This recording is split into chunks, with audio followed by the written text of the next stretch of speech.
Welcome back to WagerTalk TV. I'm Marco D'Angelo, joined in studio today. We have Tony Finn. You can find him at Finn at WagerTalk. And we have Vegas Chris. You can follow Chris at Las Vegas Chris, and that's Chris with C-R-I-S. Only guy I know that spells it that way. I know a lot of Chris's, but you're the only Carter, one. Chris Collinsworth? Yeah, well, okay. That I personally know. Okay. Guys, we're going to talk about Baltimore and Pittsburgh. Boy, guys, what a week a difference one game makes. Chris, I'll start with you. Last week, Baltimore playing host to Cleveland. They could win. If they win that game, they got a complete stranglehold on the division. Now the division's up in the air again because Cleveland wins that game. They're both tied at 2-2. Steelers get a win on Monday night, get them back from the depths of death, me being a Steeler fan, at 1-2, which if they win this game in 2 weeks, Baltimore could go from first place to third place. We're not even going to talk about the other team in the division. How do you see this one in Baltimore?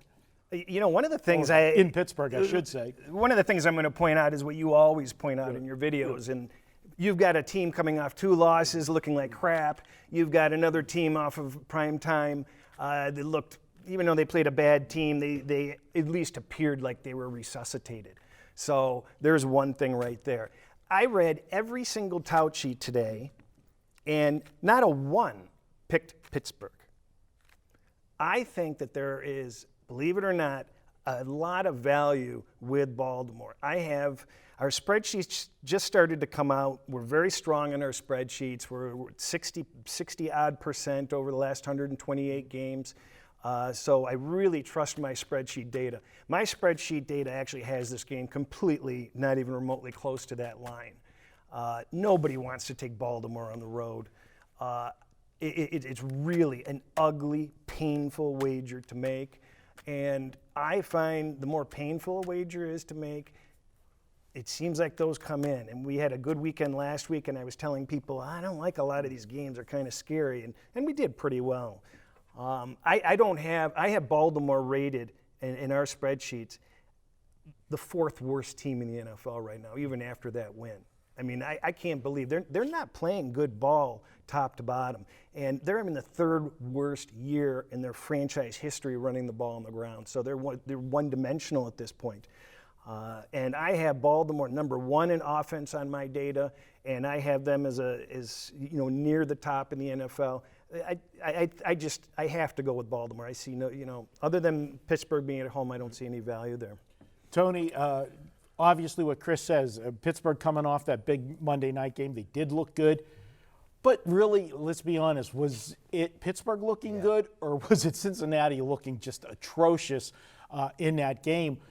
Question I'm going to pose to you is Lamar Jackson. He had those first 3 weeks, big numbers, but played against 3 bad defenses. Yeah. Pittsburgh's defense, although it's not to what it's been in the past, is still going to be one of the better defenses that he faced. Last week, Cleveland's defense, definitely slowed Lamar Jackson down. How do you see this one going?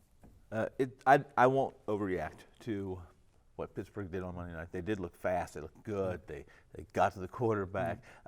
It's a product of who Cincinnati is, part of that. We have to admit that. At least you have to assess it that way at this point in time.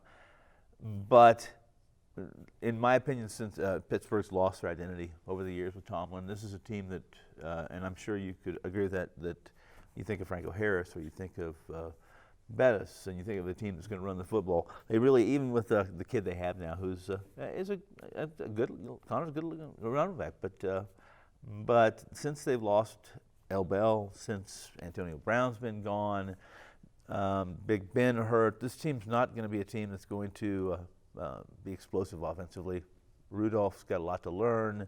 I personally, in this series, this rivalry, I think in 11 games, 8 times this has been decided by 7 points or less. I think talent be damned, quarterback be damned.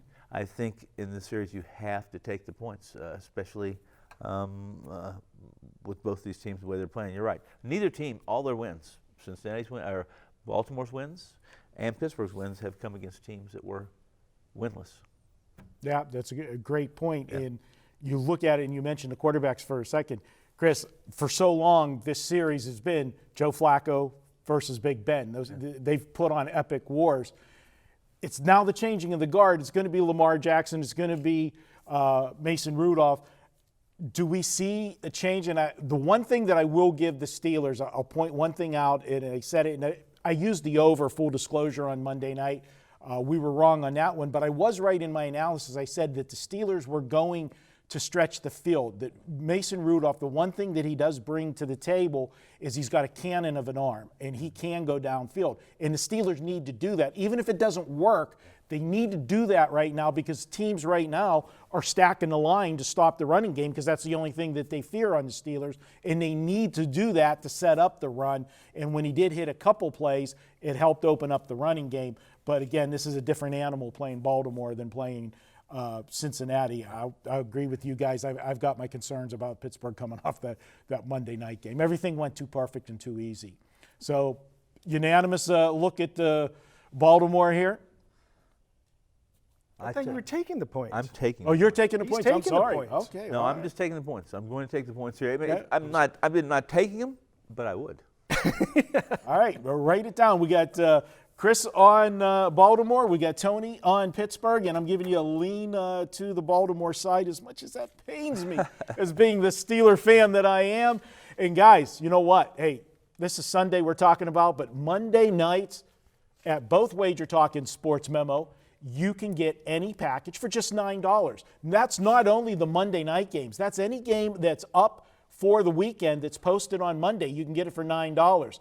That includes 5% plays. Take advantage of it. Those 5% plays normally sell for $40. You can get it for just $9 on Monday. And, of course, those games that are up early in the week, for later in the week, they go back to regular price on Tuesday. Why wait? Get it for $9 every Monday at sportsmemo.com and wagertalk.com. We'll be back with more here at WagerTalk TV.